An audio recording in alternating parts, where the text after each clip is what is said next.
Welcome to the show, Phoebe Robinson. How are you? I'm good. Thanks for having me on. I'm so stoked to be here. I think you're one of my favorite interviewers. So I'm all like whenever you want to talk, I'm here. It's great. Love that. I saw that you went on Jamel, my partner in crime on television, her podcast. I was looking at her calendar. I was like, would you tell Phoebe I said hey? I was all in her business. Did she tell you or did she forget?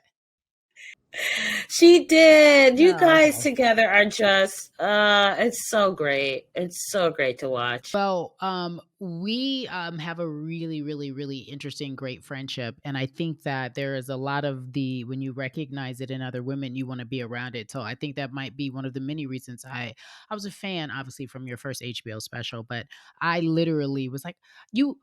Let me ask you this: when you did the HBO special, Two Dope Queens, the limited series, did you know the impact it would have on your life specifically? Um no, because I mean, like when I start like when you were growing up as a kid, I know I'm gonna date myself for all the Gen Zers out there, but there wasn't like all the streaming stuff. It was just like HBO and Comedy Central were the only two places for comedy. There wasn't this level of competition there is now. So like now putting out stuff, I never really know what's gonna resonate, what's not gonna hit, what like some things I think I'm like, oh, people are gonna respond to that, and it's kind of just like a blip. So I think when we certainly understood the bigness of doing HBO. Right. Anyone who works in comedy, like if you get on HBO, that is like the holy grail. It's just huge. But I think when we saw I remember I was in Portland with my boyfriend and we were watching, because he got me into Game of Thrones. And we were watching, like before the episode came on the air, there was like the little like teaser for like, these are the shows that are coming up this season.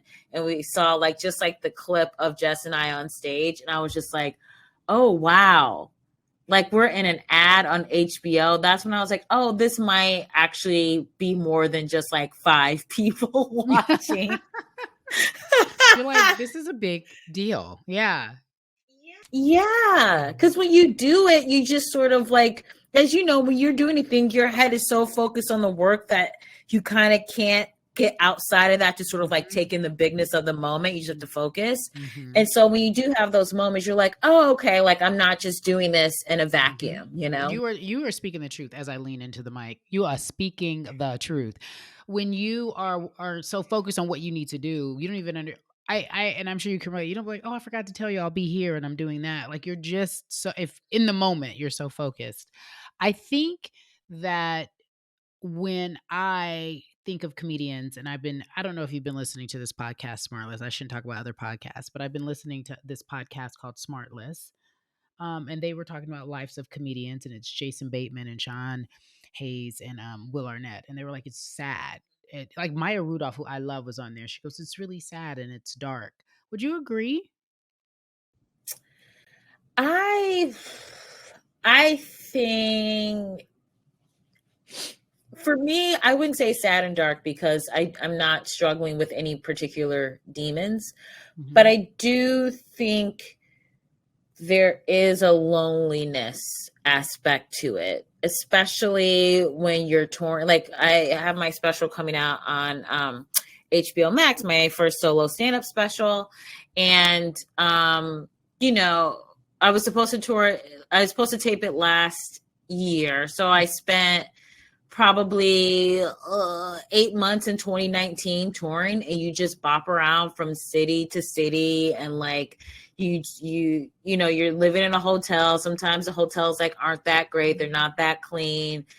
You're focused on getting it right because you know the end goal is I'm trying to sell this special. So like as much as this is fun, like I'm doing like any amount of stage time, taking like maybe some like not so great paying gigs in the hopes of selling this to then get like decent pay.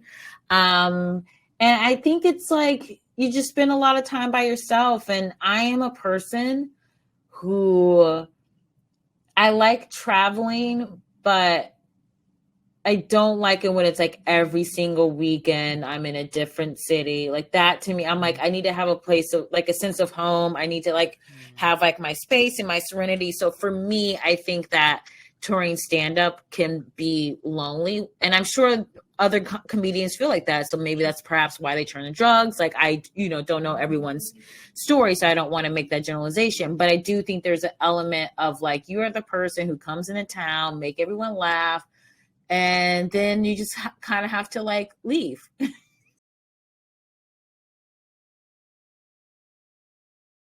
Yeah, and it's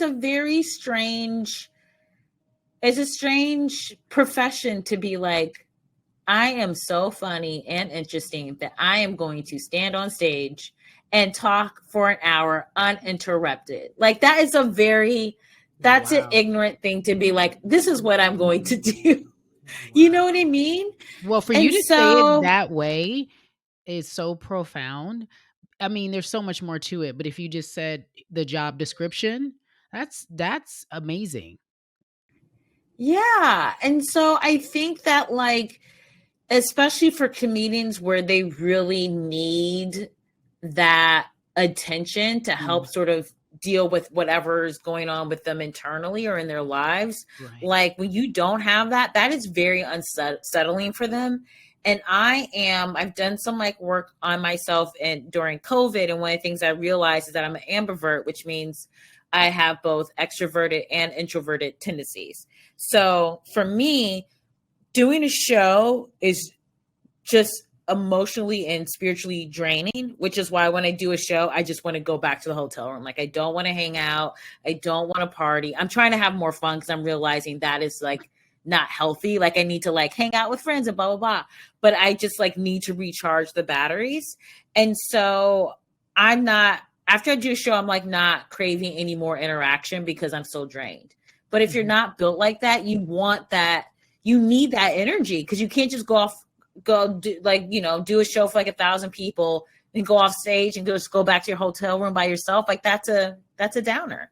But that's why athletes have such a hard time when they retire or if they're forced to retire or sometimes they can't walk away. That adrenaline, that rush, that feed off the crowd, you'll never get anything to replace it. So you're right. It's like you kill it. Or what about though the opposite part in your world? If you bomb, can you go back to your room and chill out? You don't want to feel it. You don't want to be around people. Yeah, definitely when I was trying to get this hour together, and you definitely have some like I remember I did Philly in 2019, and Mhm. it was rough. Like I was like, oh, they are not here for me. And in this moment, I'm barely here for me because it's not going that well. So yeah, it's just like one of those things where you feel like you kind of have this stink to you. So I definitely just want to go back to the hotel room, order some room service, watch some like 90s TV on like Nick at Night, and try and forget that I stunk up the place. But can I ask a question? I've for a while, a long time, especially growing up here in LA. I used to when I had a really good friend in college who knew she was going to work with comedians and be in the business in some capacity. And so, like at 20, we would go to the comedy store, or we would just be at these different places. The Laugh Factory. I'm like, why are we here? Like, what's going on? But when I didn't realize how important it is for us to be involved, and I think the average person who doesn't live in your world or understand entertainment when they go to they just expect to be entertained. I want you to talk to me about what it feels like when you're on stage and you know you're bombing. Like when I have a shitty live interview, I'm aware and quickly Twitter will tell me. But I'm like, I know this shit's awful. I'm trying to do my best. I can't make this person talk. You know what I mean? I don't need you to tell me I suck. I know. So when you're up there, what do you what are you feeling? And when do you know it's spiraling? Is it 5 minutes in? Is it 10 minutes in? Is it what has it work? Or every situation is different? Yeah. I feel like there are different kinds of bombing, but Oh, definitely you can kind of tell certain nights you can be like 10 minutes and you can be like, yeah, this is not going to be the night. okay, So you just okay. try and get through the material, but you're also like when I was younger and I would just be like bombing, I'd be in my head, I'd be like, you know what? I don't care. Like, fuck this. And Right. then, like, as I got older, I was kind of like, even though I'm bombing, these people paid. They have babysitters, they pay for their Ubers, they pay for Okay. dinner. So even if I'm bombing, I can't give off the air of, you know what, fuck this, I don't care, Mhm. because they paid their money and I want to honor that. I still will like tank and like it won't get better, but my mentality is less like I don't care, and it's more like this sucks. Try and learn from. You remember when like Tyra Banks, when she had that meltdown with Tiffany, she was like, Yes. "Learn something from this," and so that's We what. were all counting on you. Go on. So I always try to learn something from the bomb.